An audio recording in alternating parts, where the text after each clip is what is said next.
Yang terhormat Bapak-bapak, Ibu-ibu, warga masyarakat Indonesia di Wina. Assalamualaikum warahmatullahi wabarakatuh. Waalaikumsalam. Pertama-tama kami mengucapkan banyak terima kasih kepada KBRI Wina yang telah menyediakan tempat untuk kami sosialisasi tentang pemilu 2014. Dan kami mengaturkan banyak terima kasih pula kepada bapak-bapak dan ibu-ibu warga masyarakat Indonesia di Wina atas kehadirannya di malam ini.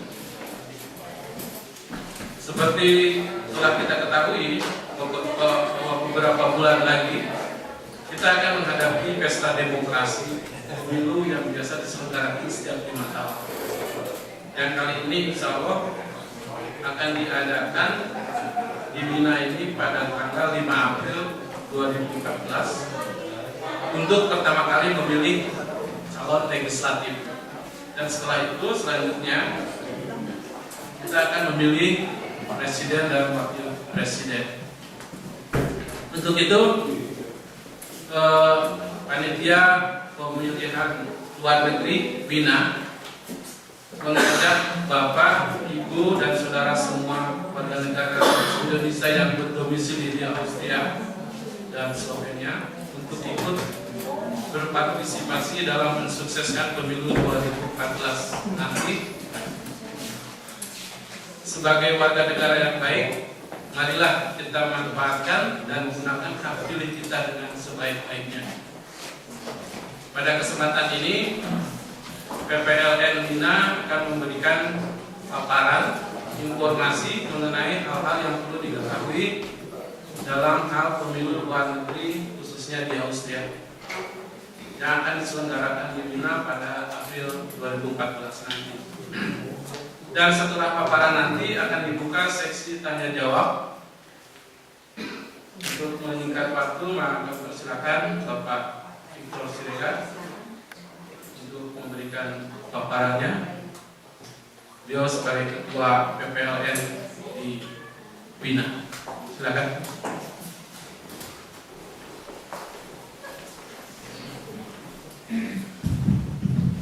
Sebenarnya suara saya sudah buat lebih. Terima kasih Pak Suharmanto atas kata pembukaan tadi. Dan pertama-tama kita bersyukur kepada Tuhan karena kasih-Nya kita boleh berkumpul di tempat ini. Kami dari PPLN mengucapkan terima kasih atas kehadiran Bapak, Ibu, saudara sekalian di dalam acara sosialisasi pemilu. Satu program yang diputuskan oleh KPU kepada kita untuk mengadakan sosialisasi pemilu, bukan untuk cara memilihnya, nanti tahun depan kita akan ada sosialisasi lagi, tapi step-step atau langkah-langkah yang kita sudah ambil dalam menentukan daftar pemilih tetap di Austria dan Slovenia. Pada bulan April yang lalu, PPLN sudah terbentuk dari wakil-wakil dari masyarakat yang ada di Austria, Slovenia. Ada 3 organisasi yang terbesar di sini, yaitu KKIA, Keluarga Kristen Indonesia Austria Indonesia, kemudian WAPENA, Keluarga Pengajian Wina, dan juga PPI. Melalui ketiga organisasi ini terbentuklah PPLN, Panitia Pemilihan Luar Negeri untuk Austria. Kemudian ada 2 dari wakil KKIA, yaitu saya sendiri dan saudara Tito Sianipat. Kemudian dari WAPENA, yaitu Bapak Suharmanto dan Aldi, saudara Aldi Zahir. Kemudian dari PPI, yaitu diwakili oleh saudara Iman dari kelima anggota PPLN terbentuk itu sesuai dengan keputusan KPU harus mengangkat suatu ketua. Dengan kelima ini kita sepakat untuk mengangkat saya sebagai ketua perangkat anggota PPLN. Jadi ada lima sebagai anggota PPLN di Austria, Slovenia. Kemudian kami juga mengikuti bimbingan teknis yang diadakan oleh KPU pada bulan Mei yang lalu. Jadi tim dari KPU bersama-sama dengan kelompok kerja Deplu mengadakan bimbingan teknis kepada seluruh PPLN yang ada di Eropa. Kebetulan Wina dipilih menjadi tuan rumah untuk pertemuan itu. Jadi kami dibimbing bagaimana caranya. Itulah yang kami akan paparkan pada malam hari ini sebagai step atau langkah-langkah yang kami sudah laksanakan. Karena bulan awal Oktober seluruh PPLN harus mengeluarkan daftar pemilih tetap. Nantinya ini akan diserahkan ke KPU dan KPU menyerahkan kepada partai. Jadi inilah yang kami kerjakan selama mulai bulan April sampai saat ini, dan kami juga sudah mengadakan sosialisasi di Graz, kemudian di Overdoostrijke, yaitu di Wales, dan malam hari ini di Wina. Kemudian rencana kami juga akan mengadakan sosialisasi di Innsbruck tanggal 5 Oktober. Bapak-bapak, ibu-ibu yang saya cintai, saya hormati, banyak langkah yang sudah kami lakukan. Kemarin saya mengikuti wawancara KPU dengan Menteri Dalam Negeri. Saya di Zurich kemarin nonton juga melalui internet. Gimana dengan daftar pemilih ini? Dari mana KPU dapat datanya? Dia bilang, ya dari pemerintah. Daftar itu kami dapat dari pemerintah. Demikian juga PPLN. Daftar masyarakat Indonesia di Austria dan Slovenia kami dapatkan dari konsuler dari KBRI. Dengan dasar ini kami sudah sesuai dengan keputusan KPU harus membentuk panitia pentakhiran data pemilih, dan kami sudah membentuk panitia ini yang membantu kami untuk mentakhirkan daftar pemilih sementara.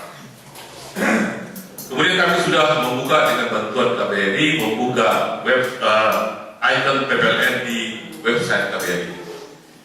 Jadi bapak-bapak, ibu-ibu kalau melihat ini, mengklik dari PPLN Wina, di sana kita pertama kali sudah mengumumkan nama-nama yang kami terima dari konsuler KBRI. Dan banyak yang melaporkan kepada kita bahwa orang ini Pak sudah pulang, orang ini sudah tidak di sini. Sungguh partisipasi masyarakat sungguh luar biasa, sehingga kami memberikan daftar ini, kemudian kita modify, kita keluarkan lagi surat lagi daftar, kemudian ada juga kita buat sebagai, kalau diklik PPLN, next.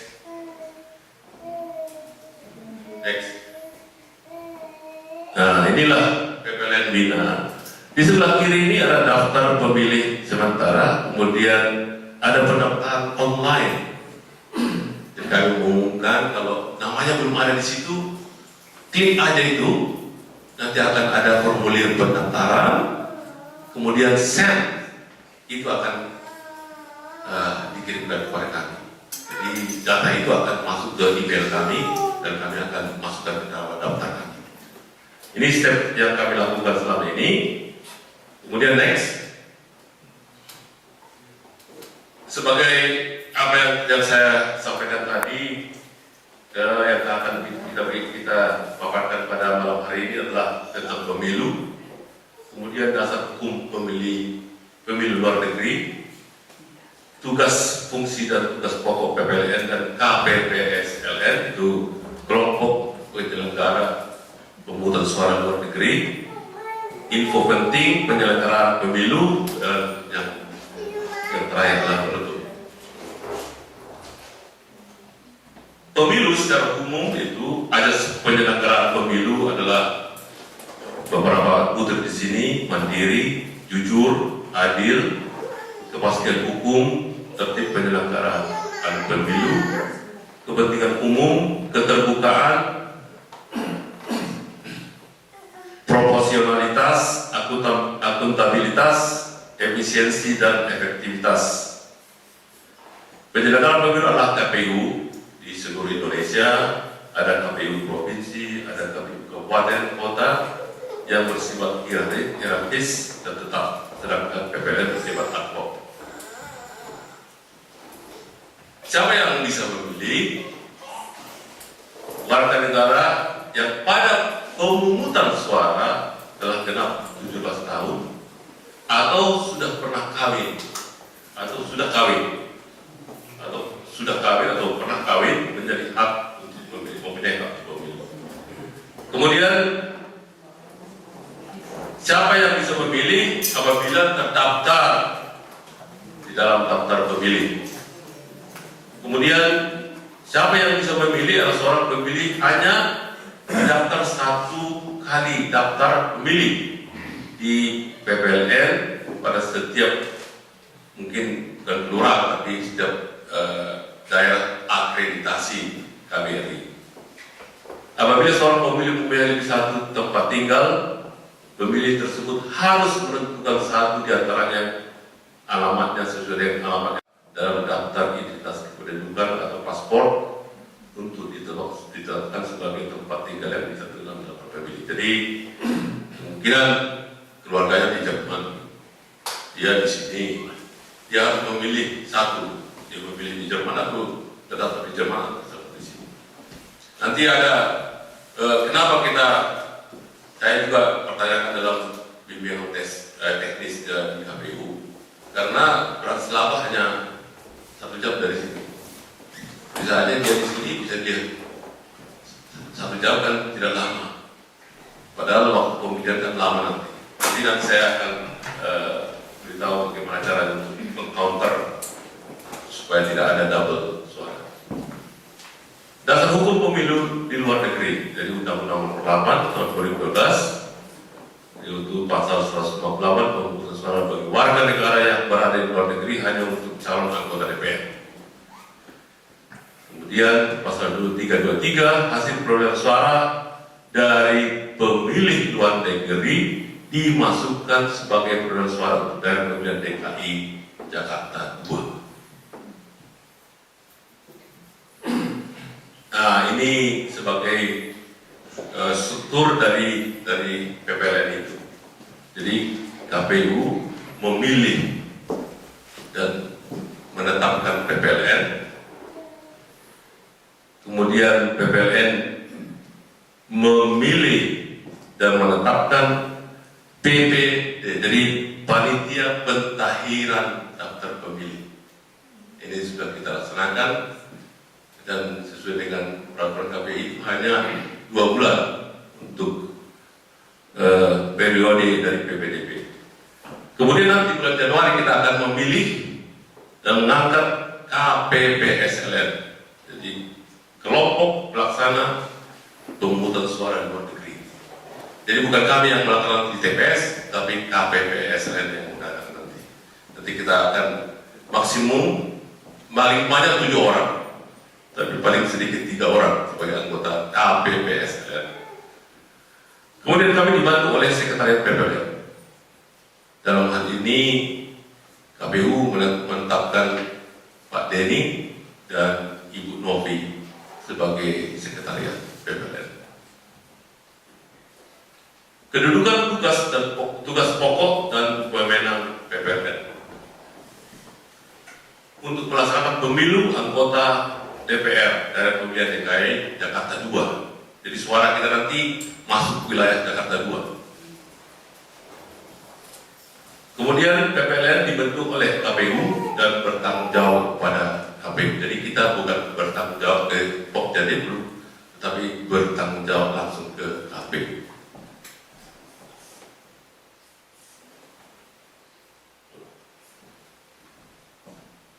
Oke, next. Tugas, apa itu tugas dan wewenang dan kewajiban dari PPLN? Membantu KPU memutakhirkan data pemilih luar negeri, dan nanti sesudah kita terima dari konsuler, kita keluarkan daftar pemilih sementara. Dan daftar pemilih sementara ini juga kita serahkan kepada Pokja, kepada KPU, tapi ini belum tetap karena kita ada terus pemutahiran.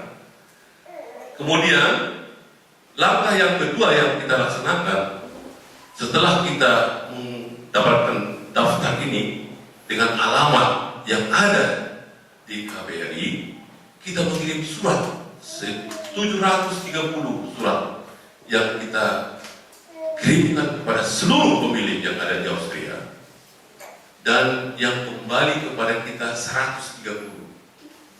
Berarti alamatnya sudah benar. Nah, ini kemudian kita mengeluarkan daftar pemilih hasil perbaikan. Setelah kita kirim surat, kemudian kita cantumkan lagi. Jadi PPI itu, Pak Iman ini membuka Facebook untuk PPLN. Jadi mahasiswa sudah masuk. Kemudian kita melalui KKIA, melalui Opena, melalui teman-teman yang ada di luar Wina, kita mengirimkan daftar-daftar. Apakah ini masih ada orangnya? Kita kan nggak tahu. Kemudian juga konsuler juga nggak tahu. Kalau dia pindah juga nggak ada yang melaporkan bahwa dia sudah pindah alamat. Kemudian kita keluarkan daftar pemilih hasil perbaikan. Sesudah ini, makanya kita ada sosialisasi di belakang sana Pak, ada list daftar pemilih untuk Wina. Jadi kalau saya mohon juga bantuan Bapak, mungkin ada bukan diri sendiri, orang oh ini sudah pulang. Kita baru-baru ini di Gras, oh ini sudah pulang Pak, ini nggak di sini lagi. Jadi diputakhirkan terus. Dan awal Oktober bulan depan kita sudah harus mengeluarkan daftar pemilih tetap. Nah, inilah yang terakhir. Tapi bukan ini yang terakhir sebenarnya. Ada lagi perubahan. Kalau ada waktu nanti sampai Oktober, November, kita masih menerima masukan-masukan mengenai daftar pemilih tetap luar negeri. Kemudian tugas kita, seperti yang saya katakan tadi, membentuk kelompok penyelenggara pemungutan suara luar negeri, kemudian menyusun dan mengumpulkan daftar pemilih seperti tadi yang di atas, kemudian melaksanakan tahapan pemilu 2014, melakukan rekapitulasi atau penghitungan suara di negara akreditasi. Jadi kita akan mengadakan perhitungan suara nanti pada saat setelah pelaksanaan pemilu tahun depan. Kemudian mengumumkan hasil perhitungan suara dari seluruh TPSN di negara akreditasi. Jadi untuk Austria, Slovenia cuma ada satu TPS, yaitu ada di KBRI. Dan nanti yang di luar akan kami kirimkan surat suara kepada mereka. Kemudian menyerahkan berita acara perhitungan suara dan sertifikat hasil penghitungan suara kepada KPU. Melakukan evaluasi dan membuat laporan setiap tahapan penyelenggara pemilu di negara akreditasi. Sosialisasi penyelenggaraan pemilu yang berkaitan dengan tugas ini salah satu tugas kita, jadi makanya mengundang bapak-bapak untuk sosialisasi ini. Nah, ini salah satu tugas dan kewajiban kita. Keanggotaan dan masa tugas PPLN. PPLN terdiri dari 5 orang yang berasal dari, tadi saya sudah katakan, wakil masyarakat, terdiri dari 1 ketua, merangkap anggota, dan 4 anggota, orang anggota lainnya. Ketua PPLN dipilih dari dan oleh anggota. Anggota PPLN diangkat dan diberhentikan oleh KPU. Jadi bukan Pokja itu yang memberhentikan kita, tapi KPU atas usul kepala perwakilan. Masa tugas PPLN selama-lamanya 6 bulan sebelum hari pemungutan suara. Jadi kita bulan April sudah dibentuk. Tapi karena proses suratnya itu cukup lama, pengambilan sumpah itu baru Juni. Jadi SK kita itu turun dari KPU itu Juni baru turun. Baru itu Pak Dubes sumpah, mau melaksanakan sumpah kepada PPLN yang ada di Austria. Tugas pokok dan fungsi kelompok penyelenggara pemungutan suara luar negeri. Nah, seperti yang saya katakan tadi, anggota ini terdiri dari 7 orang, 1 orang sebagai ketua dan 6 orang sebagai anggota. Masa tugas KPPSLN itu selama-lamanya 1 bulan sebelum hari pemungutan suara dan 1 bulan setelah hari itu. Jadi kalau April paling lambat Maret itu atau Februari kita sudah mengangkat membentuk KPPSLN. Tugasnya mengumumkan daftar tetap. Jadi pengumuman ini pada saat nanti pemilihan pemungutan suara diumumkan, melaksanakan pemungutan suara. Makanya tadi saya katakan KPPSLN yang melaksanakan pemungutan suara, mengumumkan hasil pemungutan suara di TPSN, membuat berita acara pemungutan dan perhitungan suara, menyerahkan hasil perhitungan suara kepada PPLN. Sebagai informasi penting penyelenggara pemilu. Nah, ini step yang kita laksanakan, pemutahiran, pendaftaran. Ini sebagai tahapan yang kita laksanakan. Kemudian penetapan masa kampanye. Ini sebenarnya kampanye ini sudah mulai, sekarang ini sudah bisa kampanye sesuai dengan keputusan KPU.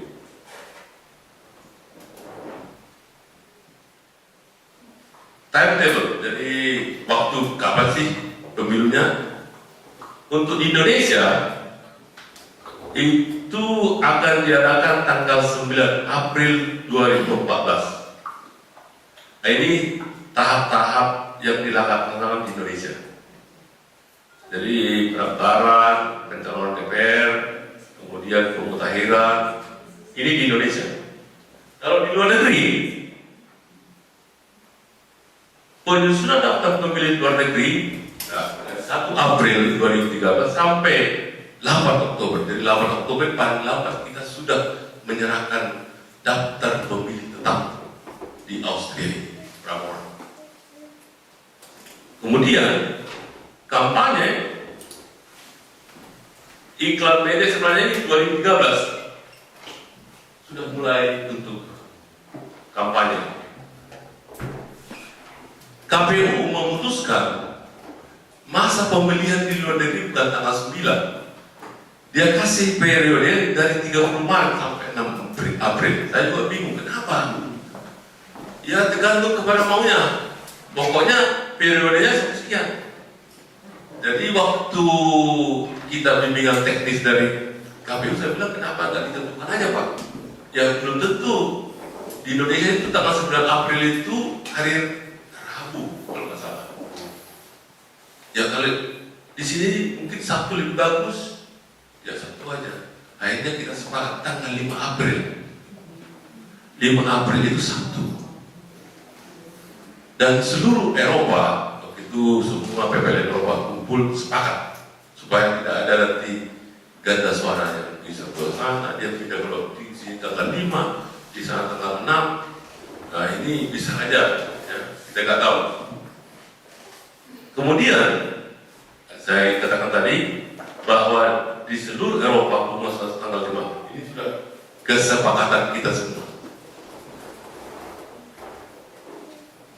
Kemudian pertanyaan, loh, katanya pemungutan suara 5 April, perhitungannya tanggal 9 April. Jadi suaranya di mana? 4 hari. Itu masalah juga. Saya pertanyakan juga, siapa yang menjamin untuk suara ini tidak disalahgunakan atau diobati? Nah, ini saya masih menunggu jawaban dari KPU. Kalau saya mengusulkan, hitungannya di situ, cuma diumumkan tanggal 9. Jadi saya lebih sepakat dihitung tanggal 5, nanti diumumkan ke KPU-nya tanggal 9. Karena siapa simpan di mana suaranya? Nah, garansi siapa yang menjadi jaminan? Saya kira itu sudah bahan bagi KPU. KPU masih belum, karena saya bilang siapa jamin? Karena KBRI duta besar mungkin dari partai. Kebetulan duta besar kita dari partai kan. Bagaimana kalau KBRI sekarang mau duta besar di Jepang itu dari PBB, ya kan? Duta besar di Jerman orang PD. Ya, kalau disimpan di gimana? Nah, itu satu tantangan juga. Akhirnya saya katakan, saya lebih cenderung dihitung tanggal 5, tapi dilaporkan nanti tanggal 9.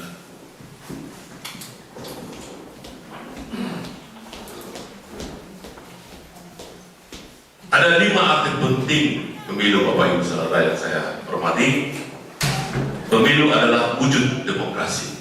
Saya kira semua kita ini setuju dengan hal ini karena kita mengadakan pesta demokrasi di negara kita tercinta.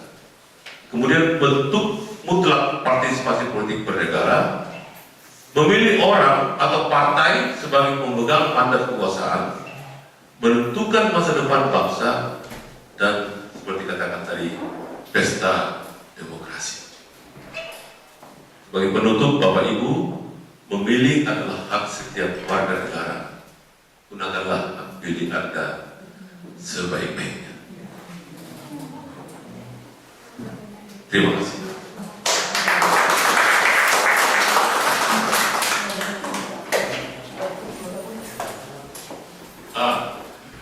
Kebetulan Pak Suleman ini orangnya yang begitu aktif sekali. Dikatakan di sini, dan tadi suara kita untuk Jakarta 2, Pak, calon-calonnya sudah ada. Kalau Bapak Ibu pergi ke website KPU, sudah ada. Nah, inilah calon-calon yang kita akan pilih. Untuk Jakarta 2, nah, coba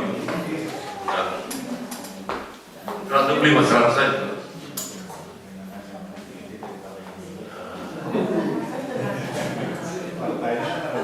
Kalau umpamanya, coba.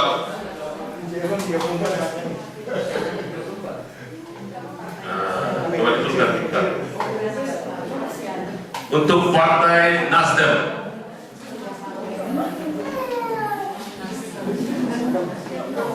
nah, inilah calon-calon yang akan kita pilih, Bapak Ibu. Itu Dr. Anda, dia hadir.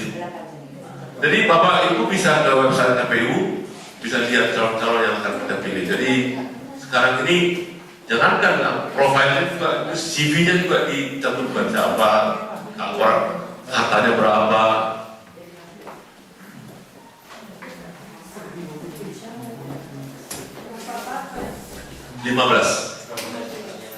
Ya, Ini 14 di sini. 2 nasional sama Aceh ya. Aceh 3.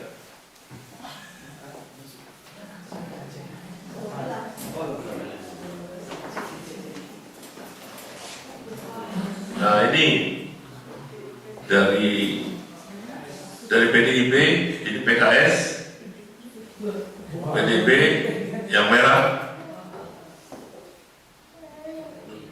Pak Saris. Tidak ada.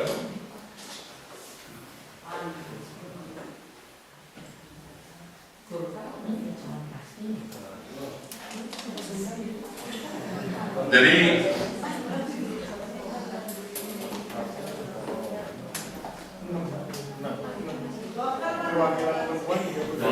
turun.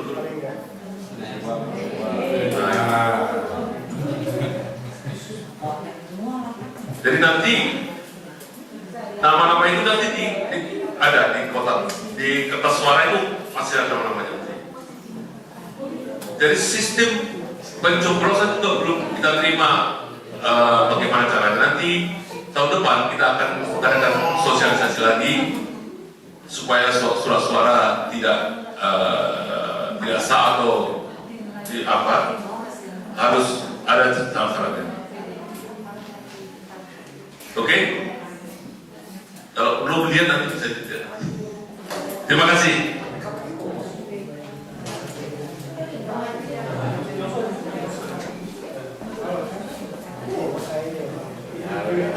Terima kasih kepada Bapak Ketua PPSM Pak Victor dengan paparannya. Maka setelah ini akan kita buka kalau ada pertanyaan-pertanyaan dari warga masyarakat Indonesia di wilayah di sini. Kami buka, silakan langsung saja.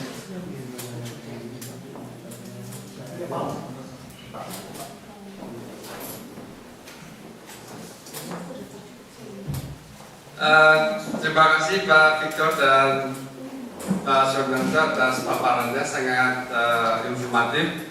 Pertanyaan saya ini agak teknis ya, ini terutama untuk diri saya sendiri.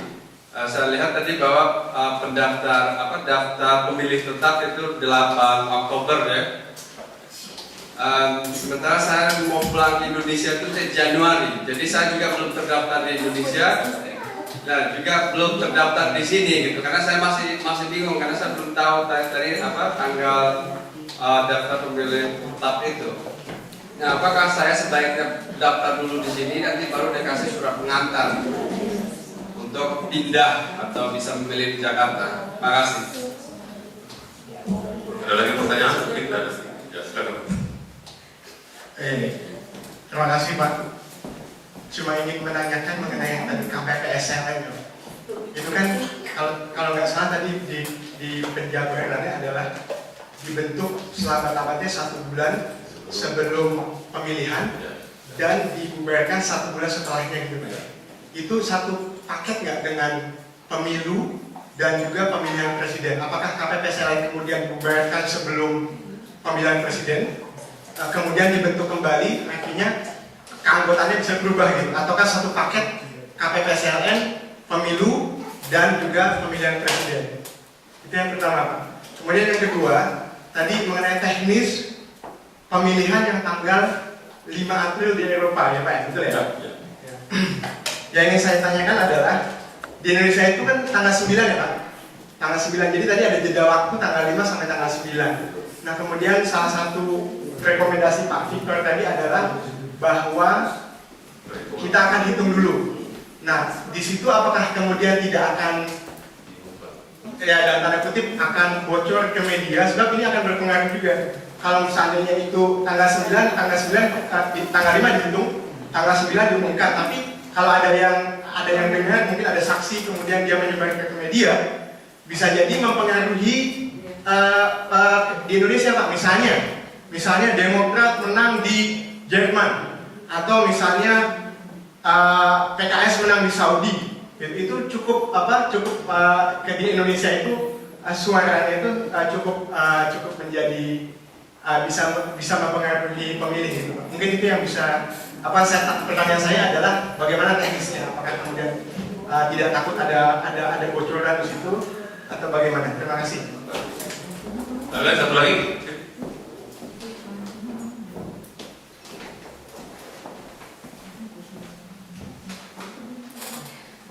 Kalau nggak ada, saya akan jawab pertanyaan pertama. Kalau Pak Nasir mau berangkat Januari, saya kira lebih bagus daftar di sini. Karena sepengetahuan saya, setiap pemilih akan mendapatkan kartu pemilih. Jadi kita mengharapkan Januari itu sudah keluar. Jadi saya mengusulkan lebih bagus mendaftar di sini. Nanti kita akan, kalaupun tidak keluar pada Januari, nanti akan kami kirimkan ke Pak Nasir. Itu sistem saya teknisnya memang harus begitu.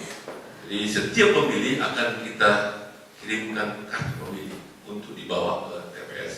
Dan mungkin Pak Manto pergi ke Afrika Selatan, dia punya kartu, dia bisa memilih di Afrika Selatan.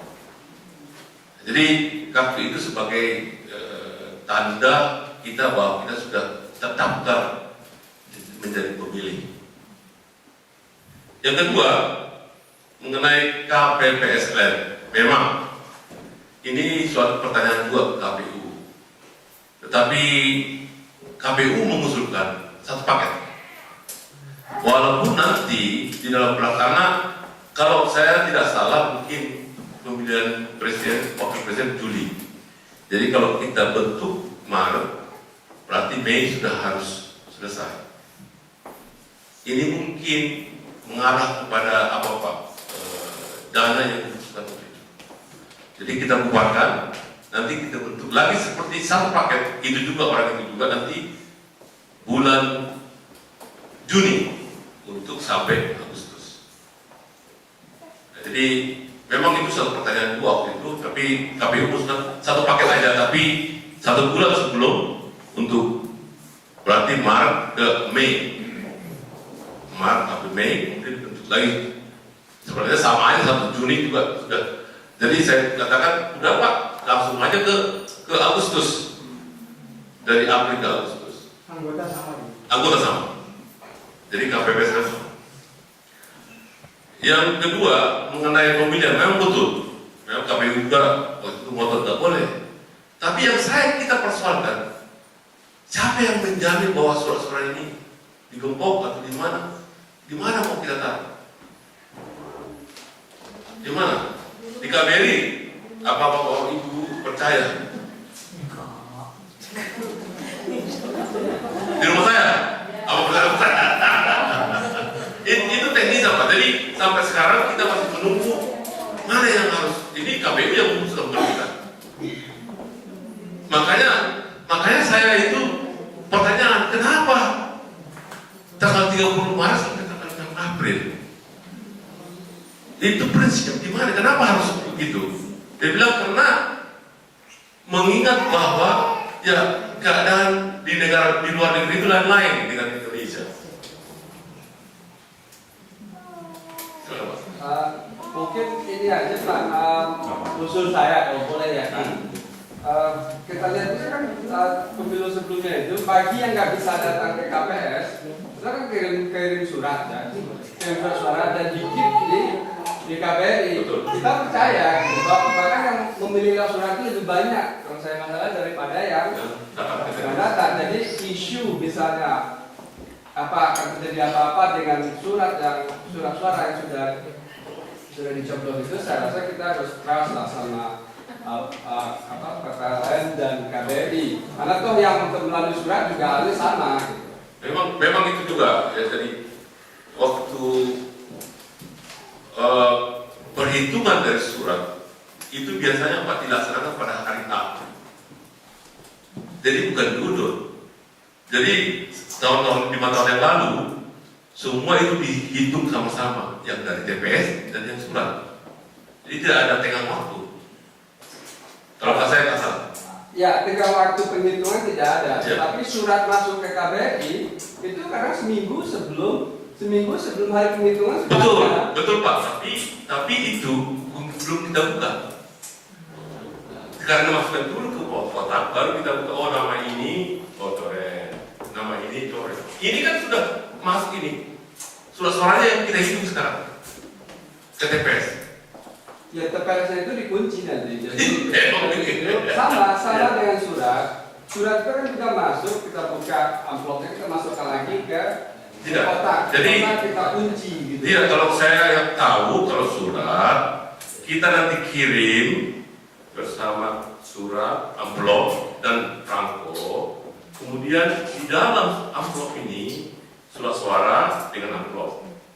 Baru di luarnya namanya. Ini yang kita buka. Waktu kita mau hitung baru kita nama si Anu, oke datang. Karena bisa saja dia datang ke TPS, dia dapat surat.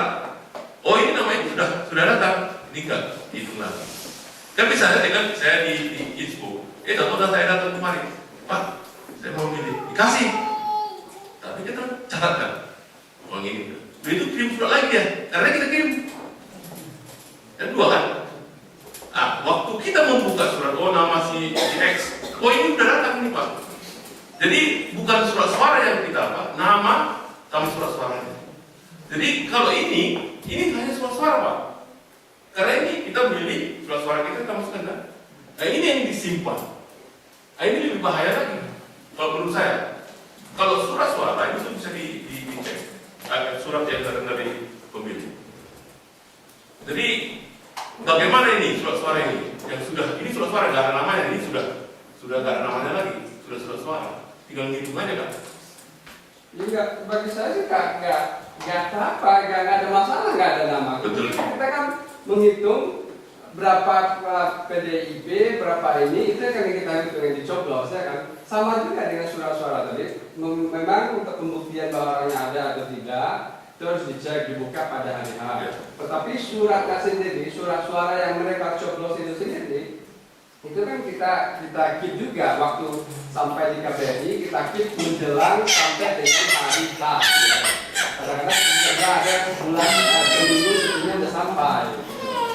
Nah surat suara tadi, surat suara yang Pak Victor bilang tadi yang kita udah coblos, kita masukkan juga di kotak, kita kunci sampai hari H.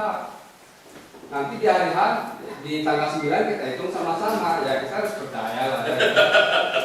Nah ini yang waktu itu kita waktu bimbingan teknis itu tidak ada siapa yang harus menjamin ini.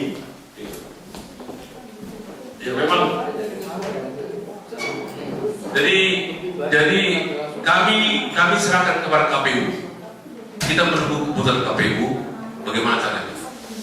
Jadi sekjennya malah mengatakan hitungannya tanggal 5. Jadi yang lain komisaris apa? Komisionernya itu bilang, oh nggak bisa Pak. Jadi perkantor mereka aja nggak ada kesesuaian. Jadi akhirnya saya bilang kita tunggu keputusan KPU. Kita menurut KPU bagaimana keputusannya. Tapi dikasih masukan gitu Pak? Kita kasih masukan. Karena itu penting sekali. Siapa yang menjamin suara ini tidak disalahgunakan? Ada lagi pertanyaan? Silakan.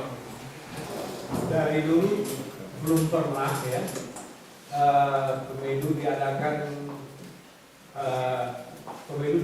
pada satu hari aja. Pokoknya tanggal 9 ya. Sebenarnya tanggal 9 April. Sekarang tanggal 5. Itu suatu keganjilan yang nggak bisa dibantah. Kenapa nggak diusulkan aja ke KPU supaya mengadakan pemilu tetap satu hari sama dengan Indonesia? Alasan apapun saya juga nggak bakal ngerti. Mungkin alasannya waktu itu saya dengar alasannya itu hanya pengiriman surat. Padahal sekarang ini dengan elektronik cepat ya. Tapi alasannya karena pengiriman suara hasil penghitungan itu kita terlambat, mungkin daerah-daerah yang apa, makanya dipercepat. Tapi belum perhitungannya kenapa tanggal 9? Sama aja kan? Makanya diusulkan supaya pemilu itu tanggal 9 di seluruh dunia. Memang kita sudah sepakat itu, tapi mereka akan mengatakan kita akan bicarakan dalam KPU mana yang akan. Jadi kita menunggu keputusan KPU gimana. Ada lagi pertanyaan?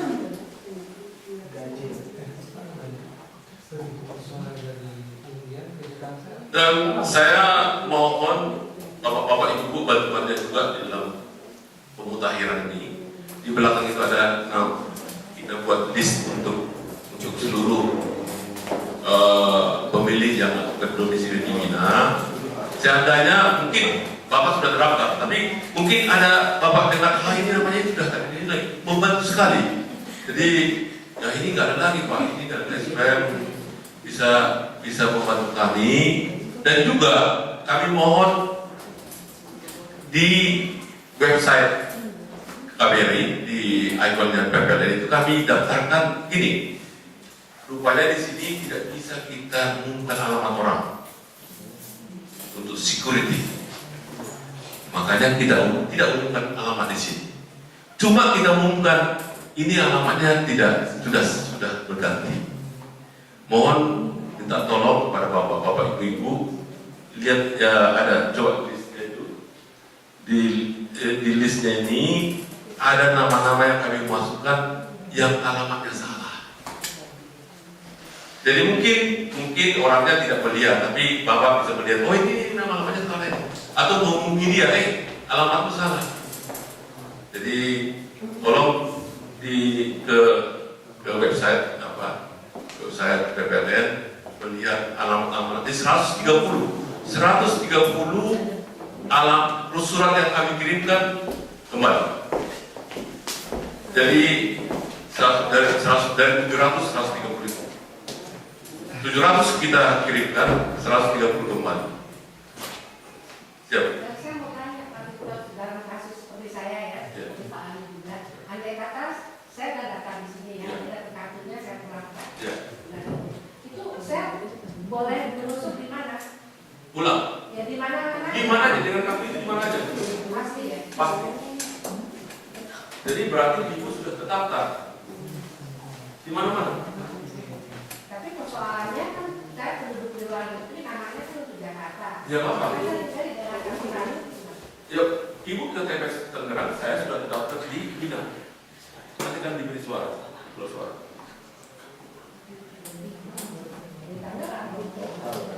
Di mana yang tinggal?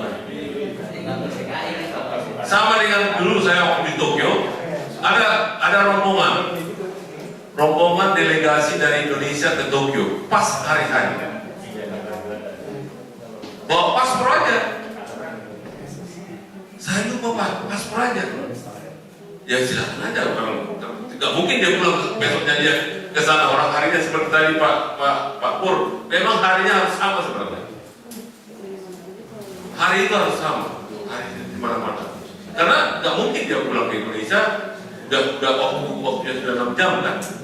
Tapi itu teori semuanya gampang ya, kalau yang dari jauh pulang ke sini, mereka bisa tapi kalau kita dari luar kampung, itu bisa, karena mereka sudah di KPPS lainnya itu sudah KPPS-nya sudah diberitahu. Iya. Sama, jadi suara sama. Ada lagi Pak Sugeng? Sudah mendengar jawaban. Karena nggak ada permasalahan khusus. Jadi saya kira saya mungkin antri nggak di sini, nggak apa-apa. Nanti daftar, nanti kita keluarkan surat kartu pemilih. Kemana mungkin Mbak Titin pergi melancong ke Finland, itu sama yang Finland, nggak apa-apa. Kartu pemilu dikasih kembali nggak? Hah? Nggak perlu kasih kembali Pak, untuk pegangan aja. Nggak bisa pergi tempat lain lagi saya. Kemana? Saya dapat kartu pemilu. Ya. Saya mau nyentuh di Mina. Ya. Kartunya kembali dengan saya. Atau ditahan. dari kartu itu hanya Bapak mau memilih di Bina. Umpamanya sekarang saya di Jakarta, pulang ke Jakarta dapat kartu pemilu dari sini.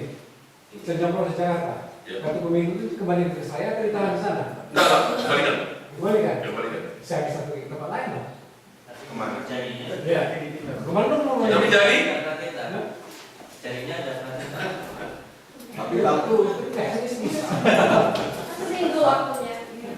Kalau orang yang mencoblos di tanggal 5 April, ya, katakan misalnya ada 200 orang dari seluruh betul. pemilik suara di Eropa ini, 200 orang aja dari sekian ribu pemilih di Eropa, tanggal 5 habis dia coblos, malam dia pakai Emirates pulang ke Jakarta, dia bisa coblos tanggal 9 di Jakarta. Itu juga kita bicarakan. Itu juga input ke KPU. Karena bagaimanapun sekarang ini 1 hari sudah sampai di Indonesia kan. Itu saya juga masukkan itu ke mereka. Jadi mereka sudah merombong, mudah-mudahan segera mereka tahu jalan keluarnya gimana.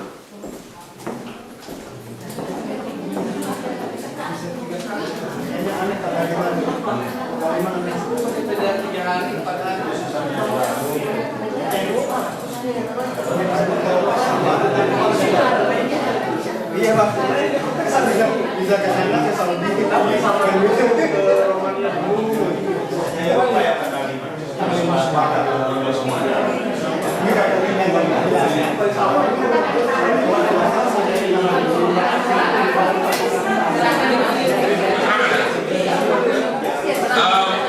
Jadi Bapak-bapak mengenai teknis pemungutan suara, kita akan dapat lagi pedoman dari KPU. Tahun depan kita akan bahas mengenai itu.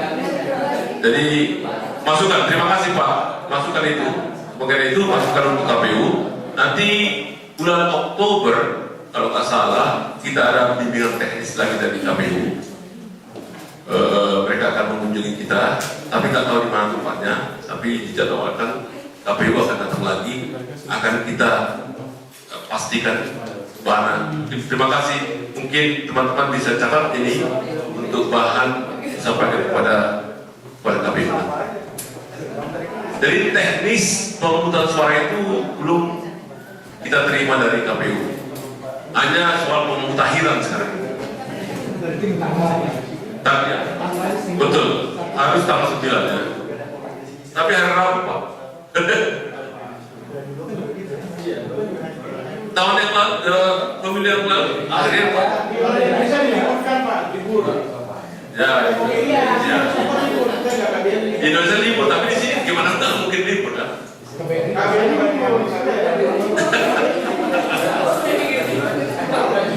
Tapi ada seperti saya di Tokyo. Saya di Tokyo itu sekitar, kalau di Tokyo itu ada 2000 pemilih. Tidak semua datang ke TPS, tetapi mereka memberitahukan ke PPDN, Pak, saya kerja, nggak mungkin datang karena mulai pagi sampai malam, nggak mungkin. Tolong dikirim surat, kita kirim surat, walaupun itu. Waktunya jam 8 sampai jam 6 sore. Ya di sana Pak kerjanya kayak terbanting tulang kan Pak. Jadi memang orang yang di sini kita kerja jam 5 itu kembali, tapi di sana kan sampai malam, nggak mungkin mereka pulang. Jadi nggak mungkin dia datang dari tempat kerja ke KBRI hanya untuk itu. Jadi nggak apa-apa, kasih tahu, kita kirim. Nanti kan waktu perhitungannya kan kita tahu dia datang atau enggak. Atau gini, saya katakan, apabila ada waktu datang, bawa surat suaranya ke TPS. Saya bilang kalau Pak, karena saya bikin ke dokter di TPS, dia bawa, nggak usah kita. Soalnya namanya ini surat suara juga. Untuk mengurangi, karena surat suara itu hanya 2% ekstra. Jadi kalau kita semuanya tidak hilang nanti gimana kita? Ya hanya 2% maksudnya. Ini Pak, mungkin kalau seperti tadi yang bisa keluar kerja izin atau apa, bisa nggak didatangi gitu Pak? Dan yang sakit itu Pak. Yang sama loh di Suriname Pak. Di Suriname ada dokter dari hutan, ada kira-kira 20 orang. Nah dari mendatangi dengan Mbak Kota dengan saksi. Saya kira kita harus laksanakan. Tapi kalau dia kalau sakit ya Pak. Tapi kalau hanya memasukkan ke pos kan tidak susah Pak. Dan ini kan jadi surat suara yang kita kirimkan itu udah ada perangkat kembali. Jadi tidak dibebankan kepada pemilih. Hanya tempel aja udah masuk di kotak surat di sini apalagi. Ya. Ya.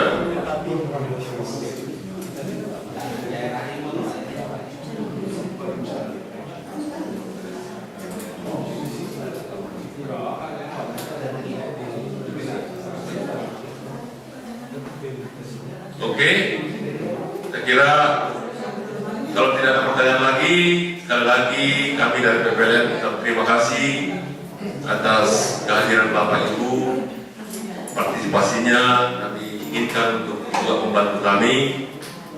Selamat datang Pak Arya. Nah ini tamu kita yang baru dari OVID. Pak Arya baru datang, terima kasih atas kehadirannya. Dan juga ada saudara kita mahasiswa juga baru. Ya, ini terima kasih. Selamat malam.